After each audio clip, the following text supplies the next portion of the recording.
So ఖచ్చితంగా అంటే Maoist party ఎదురు దెబ్బ భారీ ఎదురు దెబ్బ తగిలింది, కోలుకోలేని దెబ్బ తగిలిందని చెప్పొచ్చు. బీజాపూర్లో జరిగిన ఎన్కౌంటర్లో ప్రస్తుతం అయితే సంఖ్య 30 వరకు వినిపిస్తుంది. 30 మందిలో నంబాల కేశవరావు అలియాస్ బసవరాజు అలియాస్ గగన్న ఉన్నాడు.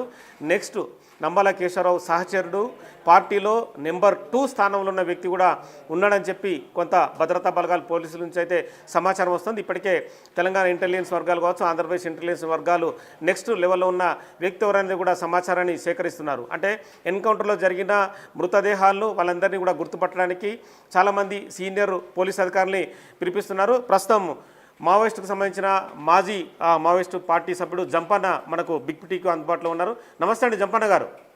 నమస్తే. నమస్తే. నంబాల కేశవరావు అలియాస్ బసవరాజు ఈ ఎన్కౌంటర్లో మృతి చెందాడని చెప్పి అంటే అన్అఫీషియల్గా మనకు సమాచారం అవుతుంది. కొంతమంది పోలీస్ అధికారులు కూడా ధృవీకరించారు. సో మావోయిస్టు పార్టీకి నంబాల కేశవరావు మృతి అనేది భారీ ఎదురుదెబ్బని చెప్పొచ్చా? ఇప్పుడు Nambala Keshava Rao alias Basavaraju alias Gangana CPI Maoist party general సెక్రటరీగా 2016 లోపట ఎన్నికైండు. అప్పటి వరకు గణపతి ఉండే, గణపతి స్థానంలో బసవరాజు ఎన్నికైండు. అయితే ఇప్పుడు ఈ ఎన్కౌంటర్ లోపల చనిపోయిండు అనే విషయం ఏదైతే ఉందో, అంటే వివిధ సందర్భాల్లో అంటే రకరకాల మీడియా వార్తలు లేదా కొంత పోలీసులే ధృవీకరించిన వార్తలు కూడా సిసి మెంబర్ చనిపోయిందని, పొలిట్ బ్యూరో మెంబర్లు చనిపోయిందని వార్తలు రావడం నిత్యం మీడియా లోపల చూస్తున్న విషయాలే. ఇప్పుడు కూడా ఏంటంటే మనం అంటే ఆ ముఖము క్లారిటీ లేకుండా బసవరాజు చనిపోయింది ఏదైతుందో వార్తలను బట్టి నిర్ధారించి చెప్పలేము. అది తర్వాత చాలా సందర్భాల లోపల కూడా ఈ సంఖ్య 20 లేదా 30 అనేది అవుతుందో అది విచిత్రంగా కరిగుట్టల దాడి సందర్భం కూడా మనం నిత్యం చూస్తున్నాం. మనం 40 మంది 50 మంది 70 మంది అన్నారు, కేంద్ర కమిటీ మెంబర్లు అన్నారు. చివరికి 21 రోజు చివరి లోపల 20 అని 30 అని చేసిండ్రు. దాంట్లో కూడా కేంద్ర నాయకులు లేరు, రాష్ట్ర నాయకులు లేరు, జిల్లా నాయకులు కూడా లేరు. ఇది మనకు వచ్చిన రిపోర్ట్. కాబట్టి దాంట్లో చనిపోయింది కూడా ఒక వివాదాస్పదంగా కూడా వార్తలు వచ్చినాయి. ఇప్పుడు కూడా ఇది వివాదంగానే ఉంటుందా లేకపోతే నిజమా అనే విషయాలు మనకు కొంత టైం తీసుకుంటే కానీ మనకు అర్థం కాని విషయం. అది అంటే బీజాపూర్ పోలీసులు కావచ్చు, బస్తర్ ఐజీ సుందర్ రాజు లాంటి అగ్ర పోలీసులు కూడా వాళ్ళు కూడా ధృవీకరిస్తున్నారు నంబాల కేశవరావు ఎన్కౌంటర్లో ఉన్నాడు. నంబాల కేశవరావుతో పాటు మావోయిస్టు పార్టీలో ఉన్న నెంబర్ 2 నేత కూడా ఉన్నాడు. ఆ నెంబర్ 2 నేతను కూడా కొద్దిసేపట్లో ఆ పేరు బయటకు వస్తుందని చెప్తున్నారు. అంటే వాళ్ళు చెప్తున్నవి కూడా ఏంటంటే మనకు స్పష్టత కావాలి కదా. ఇప్పుడు చెప్పడం అనేది అట్లా ప్రకటించే కంటే కూడా మరి ఆ శవాలను అంటే విలేకరులకు చూపించాలి, చెప్పాలి కదా. అవి లేకుండా మీడియా లోపల అట్లా ప్రచారం చేయడం ద్వారా అది గందరగోళం కదా. గందరగోళం వార్తల పైన మనం ఏం వ్యాఖ్యానించగలం మనం? అంటే ప్రస్తుతం ఎన్కౌంటర్ కొనసాగుతుంది కాబట్టి అఫీషియల్గా ఇవాళ సాయంత్రానికో రేపు మార్నింగ్కో అఫీషియల్గా ప్రెస్ మీట్ పెట్టి చెప్పే అవకాశం ఉంది. కానీ ఇప్పుడు ఎన్కౌంటర్ జరుగుతున్న తీరు కావచ్చు, మరోవైపు మావోయిస్టు పార్టీ తాము చర్చలకు సిద్ధం ఉన్నామని చెప్పి ఇప్పటికే 4-5 లేఖలు విడుదల చేసింది. కానీ ఏమాత్రం కేంద్ర ప్రభుత్వము ఈ లేఖలను పట్టించుకోవడం లేదు. మిగతా సందర్భాల్లో అంటే పౌరకుల సంఘాల నేతలు, ప్రజా సంఘాల నేతల మాటలు వినిపించుకోవడం లేదు. కానీ ఆపరేషన్ కగార్ని కొనసాగిస్తుంది. ఇది ఏ రకంగా చూడొచ్చు? ఇది ఒక దురదృష్టకరమైనది. ఇది అంటే కేంద్ర ప్రభుత్వం ఏదైతే ఉందో అనుసరిస్తున్న వైఖరి, ఈ వైఖరి ఏదైతే ఉందో ప్రజలు ప్రజాస్వామ్యవాదులు వ్యతిరేకిస్తున్నారు.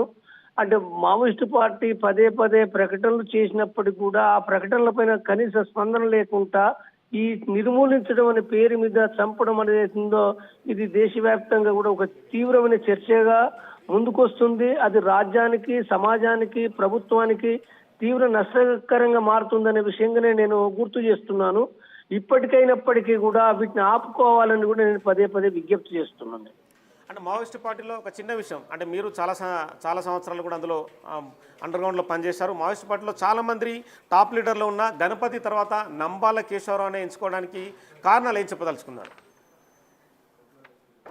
గణపతి తన ఆరోగ్యము వయసు రీత్యా తనే అంటే ఆ పార్టీ జనరల్ సెక్రటరీకి తన స్వచ్ఛందంగా తనే అంటే రాజీనామా చేసిండు. అది తన ఆరోగ్య పరిస్థితి దృష్టిలో పెట్టుకొని. కాబట్టి ఈ నేపథ్యంలో బసవరాజు అక్కడ ఎన్నికైండు. ఓకే. అంటే మావోయిస్ట్ పార్టీలో నంబాల కేశవరావు పాత్ర అనేది చాలా ఇంపార్టెంట్గా మావోయిస్ట్కి సంబంధించిన మాజీలు మీలాంటి వాళ్ళు చెప్తుంటారు.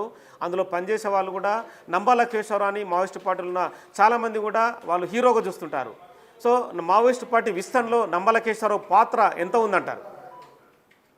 పాత్ర బసవరాజు లేదా నంబాల కేశవరావు ఏదైతే ఉందో 70 ఎమర్జెన్సీ కంటే ముందు నుంచి ఇక్కడ రాడికల్ విద్యార్థి సంఘంలో వరంగల్ ఇంజనీరింగ్ కాలేజ్ లోపల అక్కడ ఆయన పనిచేస్తూ ఆయన యొక్క కార్యాచరణ మొదలైంది. అది అప్పటి నుంచి కూడా ఏంటంటే పార్టీలో ఒక ఫుల్ టైమర్ కార్యకర్తగా పూర్తిగా ప్రజల కోసం పార్టీ కోసం అంకితమై క్రమక్రమంగా అభివృద్ధి అయిన ఒక గొప్ప నాయకుడు బసవరాజు.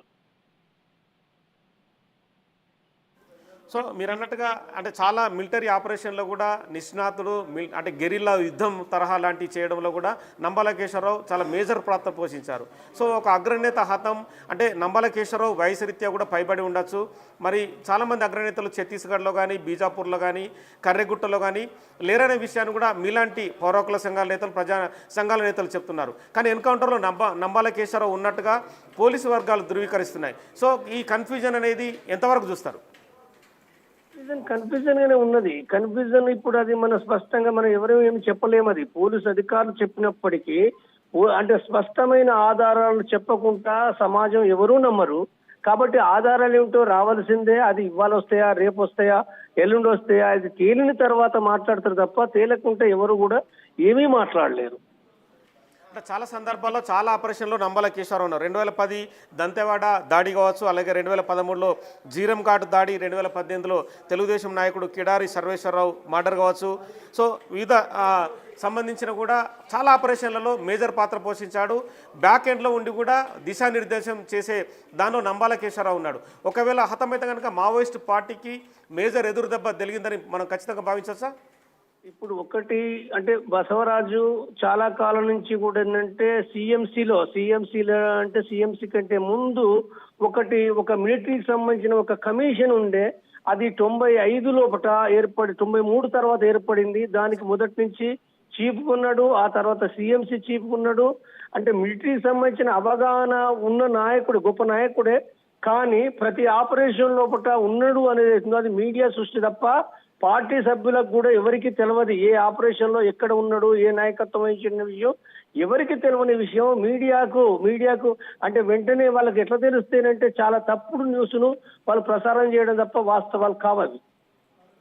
అంటే ఇప్పటికీ మావోయిస్ట్ పార్టీ మనగలుగుతుందని భావించవచ్చా? ఎందుకంటే అధునాతనమైన ఆయుధాలు, డ్రోన్లు కావచ్చు, అధునాతనమైన ఆపరేషన్లు పోలీసులు భద్రతా బలగాలు నిర్వహిస్తున్నాయి. మావోయిస్ట్ పార్టీ ఏ అడవిలోకి వెళ్ళినా ఎన్కౌంటర్లు అయ్యే పరిస్థితి కనిపిస్తుంది. సో ఈ వైరుధ్యాన్ని ఎలా చూడొచ్చు? మావోయిస్ట్ పార్టీ ఇప్పటికి కూడా ప్రజల్లోకి వచ్చి ప్రజల్లో పోరాటం చేసే పరిస్థితులు ప్రస్తుతం ఉన్నాయంటారా? వారు ఇప్పటి వరకు కూడా ఏంటంటే సాయుధ పోరాటానికి కట్టుబడి ఉన్నారు. సాయుధ పోరాటానికి కట్టుబడి ఉంటూ శాంతి చర్చలకు వస్తానని చెప్పి తర్వాత అది వాళ్ళు చాలా స్పష్టంగా 6 లేఖల్లో మాట్లాడారు. కాబట్టి ఇప్పుడు మనం ఏ స్పష్టత లేకుండా వాళ్ళు ప్రజానీకాలకు వస్తారని చెప్పి మనం ఎవరూ ఏమి చెప్పలేము. కానీ వాళ్ళు అంటే ఇవాళ మిలిటరీ బలగాలు ఏవైతున్నాయో చాలా బలమైనవి, ఆధునికమైనవి, ఆయుధాలు కానీ, కమ్యూనికేషన్ కానీ, డ్రోన్స్ కానీ ఇవన్నీ గమనించినప్పుడు భారత మిలిటరీ బలగాల సంఖ్యకు మావోయిస్ట్ బలగాల సంఖ్యకు చాలా భిన్నమైన తేడా ఉన్నమాట వాస్తవమే. వాళ్ళు కొంత నష్టపోతున్న మాట వాస్తవమే. కానీ అయినంత మాత్రాన దాన్ని 2026 మార్చి నాటి వరకు నిర్మూలిస్తామని అది పగటి కడగనే నేను చెప్పదలుచుకున్నాను. అది నష్టాలు ఉండొచ్చు, కానీ అది కొనసాగుతుంది. అది సో ఈ మధ్యలో కూడా జరిగిన ఒక ఎన్కౌంటర్లో ఒక డాక్టర్ యంగ్స్టర్గా ఉన్నాడు. ఒక డాక్టర్ ఎంబీబీఎస్ చదువుకొని మావోయిస్ట్ పార్టీకి ఆకర్షితుడై వెళ్ళాడు, ఎన్కౌంటర్లో మృతి చెందాడు. మీరు చాలా సందర్భాల్లో ఆ ఫోటో బయటకు వచ్చిన తర్వాత చాలామంది కూడా దానికి సంబంధించిన చర్చ జరిపారు. సో ఇప్పుడు ఉన్నత చదువుకున్న ఆ వ్యక్తి కూడా మావోయిస్ట్ పార్టీలకు వెళ్ళడం అనేది ఎలా చూడొచ్చు? లేదు, అంటే అతను మాత్రమే కాదు, అది దేశం లోపల నిరుద్యోగం ఉన్నది, తర్వాత అన్యాయాలు ఉన్నాయి, దోపిడీ ఉన్నది, అణచివేత ఉన్నది, పాలక వర్గాల పైన వ్యతిరేకత ఉన్నది, రాజ్యం పైన వ్యతిరేకత ఉన్నది. ఈ నేపథ్యం లోపల మొత్తం భారతదేశం లోపల 140 కోట్ల జనాభా లోపల అక్కడో ఇక్కడో ఎక్కడో ఏదో ఒక సందర్భంలో అన్యాయానికి గురైన మనిషి అంటే ఏదో ఒక రకంగా పార్టీలకు పోవడానికి, ఆ యుద్ధ రంగంలో పాల్గొనడానికి అవకాశాలు ఉన్నాయనే విషయాన్ని కూడా మనం అర్థం చేసుకోవాల్సి ఉంటది. కాబట్టి అయితే అది విప్లవం విజయవంతం చేస్తుందా లేదన్న ప్రశ్న వేరే. కానీ సాయుధ పోరాటాలకు పోవడం అనేది ఉందో ఎన్ని నష్టాల మధ్యనైనా పోయడానికి అవకాశాలు కూడా ఈ సమాజంలో ఉన్నాయి. కాబట్టి మేమేం చెప్తున్నాం, శాంతి చర్చల కమిటీ నాయకునిగా నేను చెప్తున్న విషయం ఏంటంటే, ఇప్పుడు ఒక గొప్ప అవకాశం ఉన్నప్పుడు దీనిని నిర్మూలించడం, చంపేయడం కాకుండా మీరు శాంతి చర్చలు కొనసాగించండి, కాల్పుల విరమణ ప్రకటించండి అనే విషయాన్ని కూడా మేము ప్రకటిస్తున్నాం. ఇది ఒకవేళ కనుక జరగకపోతే ఆ యుద్ధం మళ్ళీ కంటిన్యూగా అంటే హింస ప్రతిహింసలు ఏవైతున్నాయో భారత సమాజంలో కూడా కంటిన్యూ అవుతాయి అనే విషయాన్ని కూడా మేము గుర్తు చేస్తున్నాం. ఓకే అండి, థ్యాంక్ యూ జంపన్న గారు. సో మొత్తానికైతే శాంతి చర్చల నేతగా కమిటీ సభ్యునిగా ఉన్న జంపన్న కూడా ఖచ్చితంగా శాంతి చర్చలు జరపాలి, ఇలాంటి ఎన్కౌంటర్లు అనేది హింసను ప్రేరేపించే విధంగా ఉండకూడదని చెప్తున్నారు. ప్రస్తుతం అయితే ఎన్కౌంటర్లో బీజాపూర్ ఎన్కౌంటర్ కొనసాగుతుంది. 30 మంది నక్సలైట్లు ఇప్పటివరకు హతమయ్యారు. నంబాల కేశవరావు అలియాస్ బసవరాజుతో పాటు మావోయిస్ట్ పార్టీకి సంబంధించిన నెంబర్ 2 నేత కూడా ఉన్నట్టు చెప్తున్నారు. ఆ నెంబర్ 2 నేత ఎవరనేది కూడా కాసేపట్లో తెలిసే అవకాశం కనిపిస్తుంది.